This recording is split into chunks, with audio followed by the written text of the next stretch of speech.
My general manager last night asked me a very, very important question. Is a hot dog looked upon as being a sandwich? Whoa, that's a pretty good question. Now, according to the biggest chefs in the world, the answer is yes, due 100% to the structure of the meat and the bread. But there are others who argue, claiming it doesn't include 2 slices of bread. Well, what about pizza? 1 slice. Not going to happen. The experts say it's a spin-off of the sandwich. Well, if 2 sides have to come together with something in the middle, what about an Oreo cookie or an ice cream sandwich? Believe it or not, a Boston court ruled in 2006 that a sandwich has to include 2 slices of bread. It doesn't include tacos, burritos, or quesadillas. A sandwich is in a world of its own, designed by an imagination willing to explore so many different layers of flavor. I mean, look at the Reuben, right? But don't compare it to a sub sandwich. Again, there aren't 2 slices of bread. Even if you cut it in half, it's just that roll with all that junk in the middle.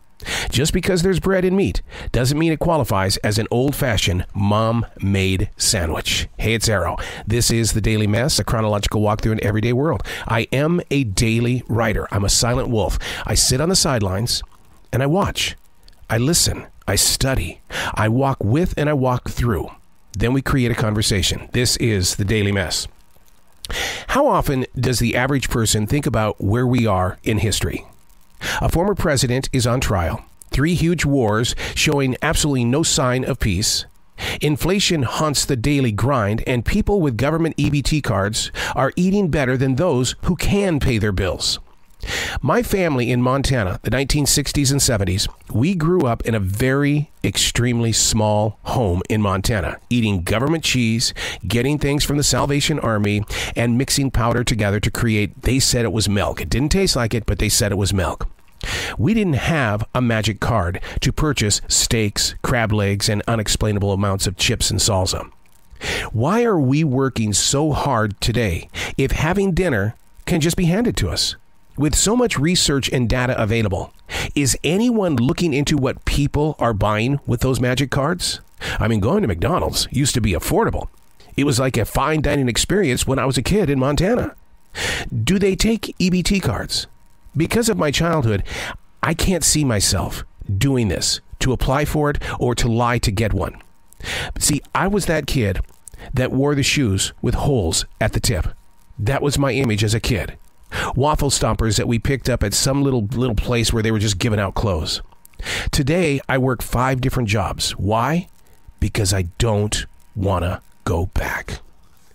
How often does the average person think about where we are in history? If we could just observe history the way that it is and not how we're pretending or how we want to buy our way into a great moment, we are going to become even more blind. We're already not listening. Look at how many earbuds are out there. People are locked and lost in their own worlds, and you try to have a conversation, and you're wasting all of your air to form a word. Repeating history is going to happen more and more every day if we don't pay attention to where we are in history. Where we are right now is so important because decisions are being made because we've been given everything else. We'll just give them something. They'll go away.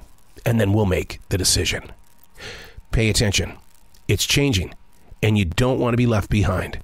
I'm Arrow, and that's The Daily Mess.